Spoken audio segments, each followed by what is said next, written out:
This is the President of the United States, and this is his motorcade, his plane, and his entourage. If there's anyone else who gets this kind of VIP treatment, it's King Salman of Saudi Arabia. As the king of one of the world's richest monarchies, with a combined wealth of over $1 trillion, King Salman travels in style. He rolls with dozens of aircraft, hundreds of luxury vehicles, and thousands of assistants, family members, and servants, making sure he feels right at home no matter where he is. And so, in this video, we are going to be talking about how he travels, because why not? Traveling in style. What does traveling in style really mean? For some, it's about flying first class or hopping on a private jet. For others, it's all about staying in the fanciest hotels or sprawling in luxurious suites. But for the King of Saudi Arabia, traveling in style is on a whole other level. In March 2017, the Saudi king went on a 9-day tour of Indonesia, making it the first visit by a Saudi ruler in almost 50 years. The last time a Saudi king set foot in Indonesia was way back in 1970, when King Faisal bin Abdulaziz visited President Suharto in Jakarta. This trip was expected to bring a massive boost to the Indonesian economy, with about $25 billion in investments. As expected, the media was all over it. But what really grabbed their attention wasn't the purpose of the visit. It was the shocking fashion the visit was done. His arrival in Indonesia was unlike anything ever seen from a foreign dignitary. After the Saudi royal family's Boeing 747 landed, King Salman didn't take the stairs down the tarmac. He used his own personal golden escalator. He was surrounded by assistants, diplomats, and the Saudi royal guard. In fact, his entire entourage consisted of about 1,500 people, including 25 princes and 10 ministers. And with that many people, you can bet there was a ton of luggage, 500 tons of it to be exact. To put that into perspective, consider this. The average African elephant weighs between 2.3 to 6.3 tons. So that's like bringing around the equivalent weight of 78 of those hefty elephants for his 9-day tour. So, what on earth did he carry? Well, he brought a ton of stuff, but the real standouts were his Mercedes-Benz S600 limos and 2 gold-plated electric elevators. His cargo needed more than 7 planes to get there, including 2 Boeing 747-400S, 2 777S, 1 757, and 2 737-800S. Plus, he had extra cargo flown in on a Lockheed C-130 Hercules, which is usually a military transport plane. The Boeing 747-400 usually packs in up to 600 passengers, but when it's decked out as a private jet for the Saudi royal family, it's a whole different game. Imagine plush carpets, silk upholstery, and gold-plated,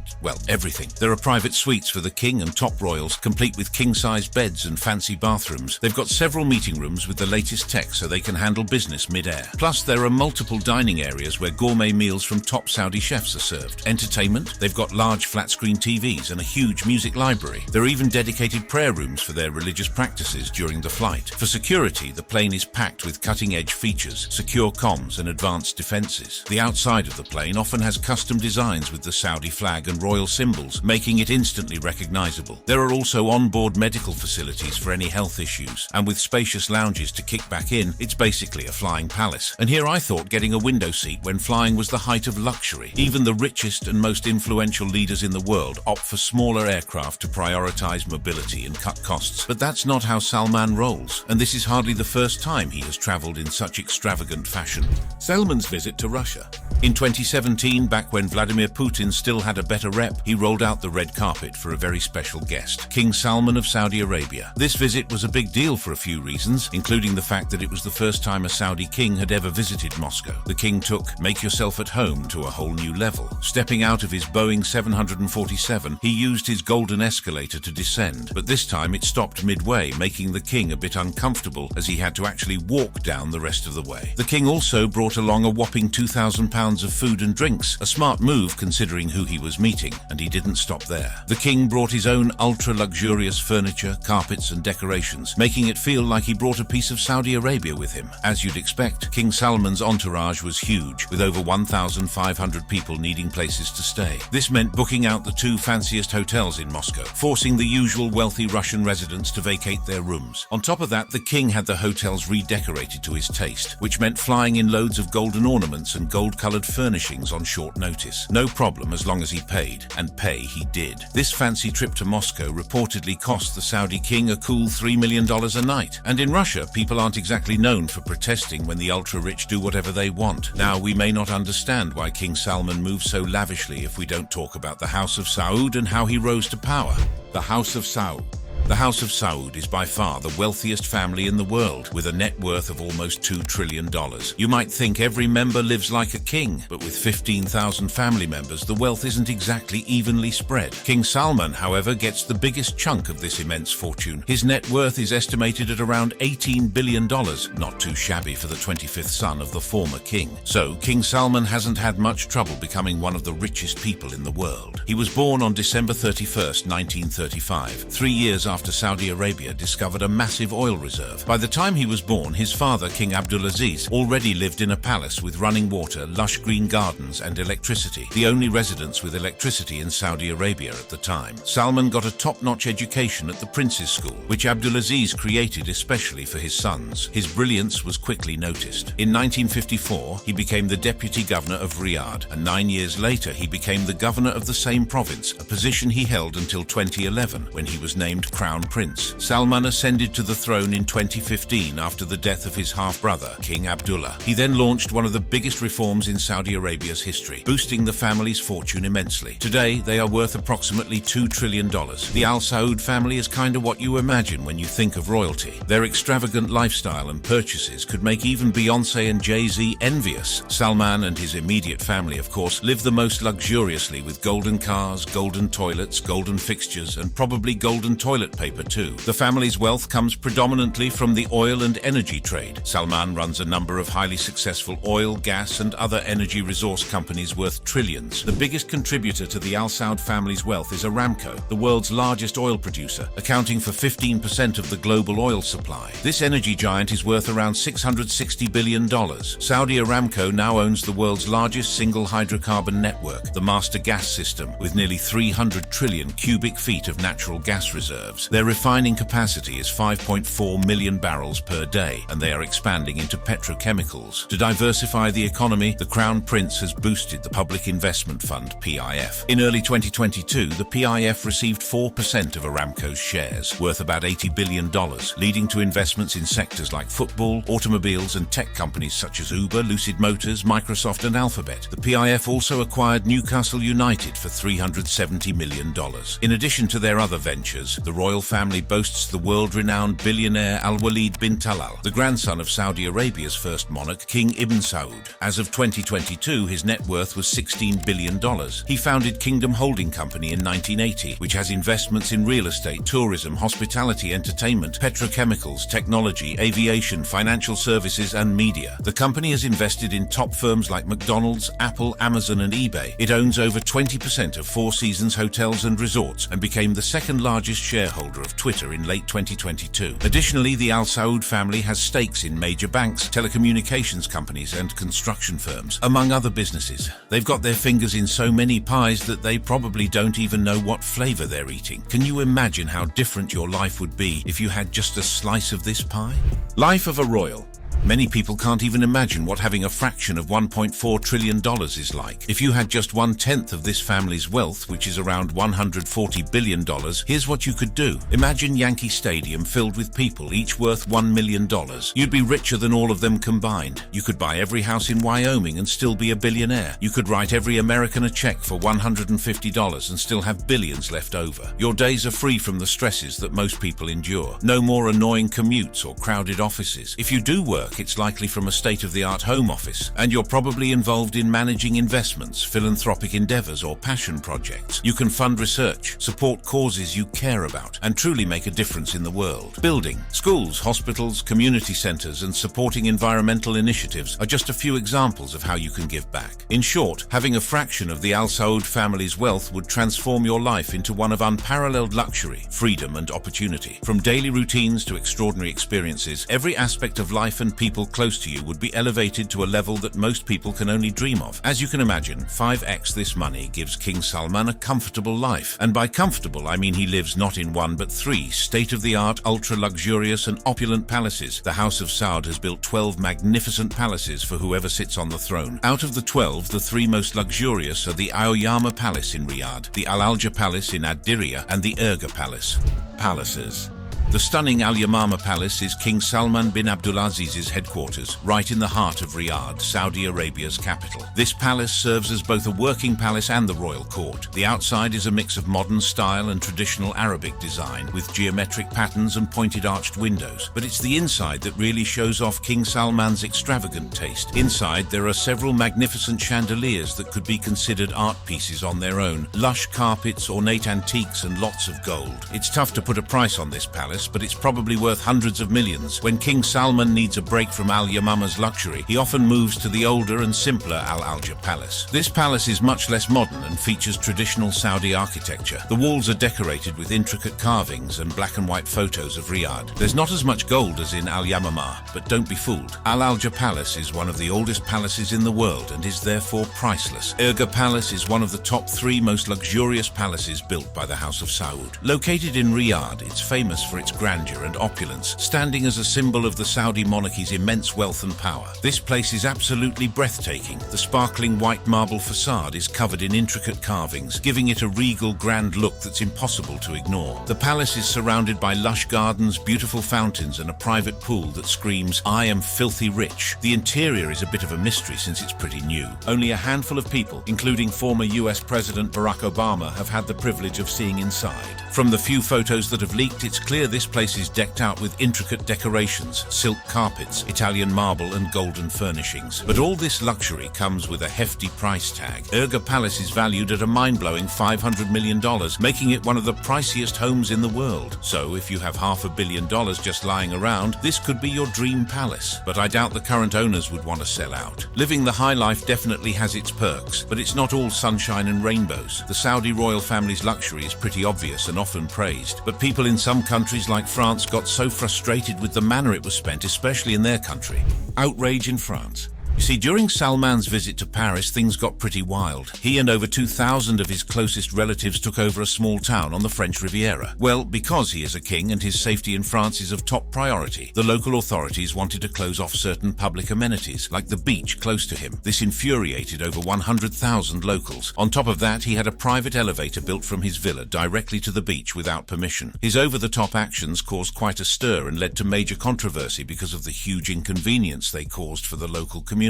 You'd think from the outrage in France he wouldn't do it again, but the Saudi king went even further during his next visit to Tokyo. King Salman's visit to Tokyo in 2017 was a big deal. Along with his trips to Moscow and Indonesia, he had important diplomatic duties in Japan, and as you'd expect, he went all out to make it one of his most memorable visits ever. The king showed up with an entourage of 1,000 people and spoiled them with all sorts of luxuries. He ordered a mind-blowing 500 limousines and booked over 1,200 super fancy rooms to make sure everyone was living large. The car company had to scramble to get 300 more vehicles from around the country just to keep up with his demands. This ostentatious lifestyle also trickles down to the next in line, Crown Prince MBS. Luxury. MBS is also the Deputy Prime Minister and Minister of Defense of Saudi Arabia. Born on August 31st, 1985 in Jeddah, Saudi Arabia, he attended King Saud University before working as his father's personal aide. He was appointed heir apparent and Crown Prince of Saudi Arabia in 2017, a title that must look pretty cool on a driver's license, though I suspect he hasn't driven himself anywhere in a while. MBS isn't just known for being a royal worth literally billions, he's also famous for spending it. He has all sorts of interests and ventures where he pours that slick oil money, and one of his favorites is parties. Back in July 2015, he was ready to throw a massive party that was set to last almost a month. The venue, Vela, a private island in the Maldives, which is designed to be one of the world's most luxurious and expensive destinations. The island has about 4 dozen private villas, many built on stilts over the blue waters of the Indian Ocean. Each villa had private decks, swimming pools, and its own butler. There was even a snow machine so visitors could play in an artificial blizzard on the tropical beach. Since MBS rented out the entire island, he and his entourage had the place to themselves at a whopping cost of $50 million.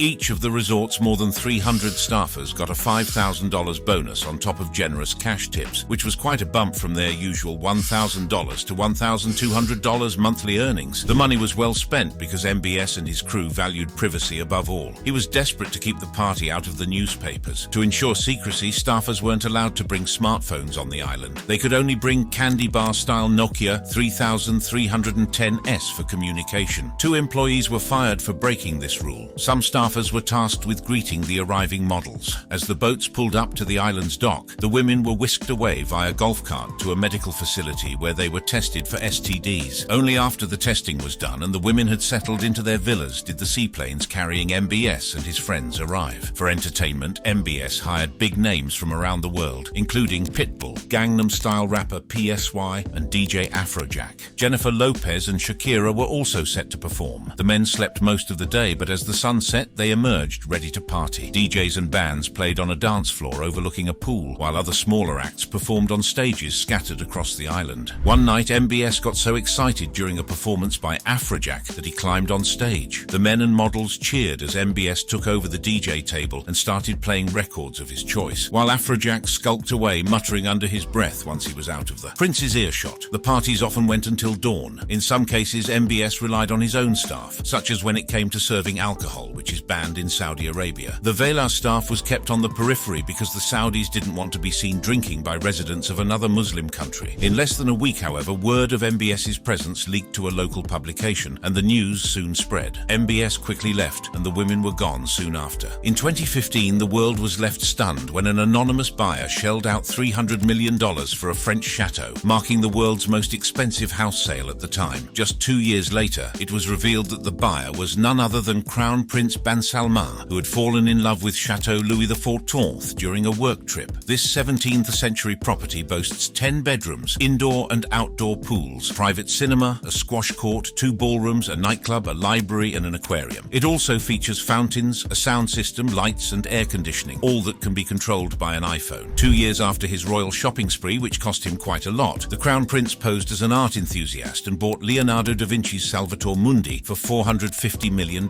He purchased the painting anonymously by phone, and it's said to hang on MBS super yacht. But MBS isn't the only person in the family who spends the family's wealth lavishly. Check this place out. This is La Chateau de Lumière, or the Palace of Light, owned by Khalid bin Salman Al Saud, the brother of the Crown Prince and Saudi ambassador to the US, located in Great Falls, Virginia. Khalid bought this property for $12 million in 2017 while still a student at Georgetown University. The palace boasts 8 master suite bedrooms, 13 bathrooms, a ballroom, multiple living and dining rooms, and rare antique furnishings. Amenities include a spa, massage room, wine cellar, library, gym, card room, basketball court, and cinema. The outdoor area features lush greenery, a serene pool, a lounge area with marble flooring, a cabana, fire bowls, Corinthian columns, and comfy seating. Then we have the Castle of Castagneto Po. Prince Al-Walid bought the Castle of Castagneto Po in Turin, Italy for $25 million. This 40-room castle was the childhood home of Carla Bruni, the musician, supermodel, and former First Lady of France. It has stunning frescoes, underfloor heating, lifts, and modern kitchens, and sits on 70 hectares. With a caretaker's house, the Saudi royal family also has impressive super yachts. Prince Abdulaziz, once the largest in the world, is valued at $100 million. Kingdom 5 KR, formerly owned by Adnan Khashoggi and Donald Trump, was bought by Prince Al-Walid for $20 million. Pegasus 8, bought by the Crown Prince for $120 million, can host 26 crew and 12 guests. MBS also owns Serene, a 60-foot yacht purchased for over $500 million. It includes luxury amenities and was rented by Bill Gates for $5 million a week in 2014. King Salman's yacht, Aldiria, built in 2002 and redesigned in 2006, accommodates 30 guests and 21 crew members, costing $10 million to build and $8 to $10 million annually to maintain. While the Crown Prince is known for his yachts and residences, he isn't into cars, though he has a few luxury brands like Land Cruisers, Bugattis, Lamborghinis, and Ferraris. However, 2 other princes have impressive car collections. Prince Turki bin Abdullah owns a fleet of golden cars, including a Lamborghini, Bentley, and Rolls-Royce. His Lamborghini Aventador SV, one of only 500, is worth $1.2 million, while his Rolls-Royce Phantom Coupe is valued at $4 million.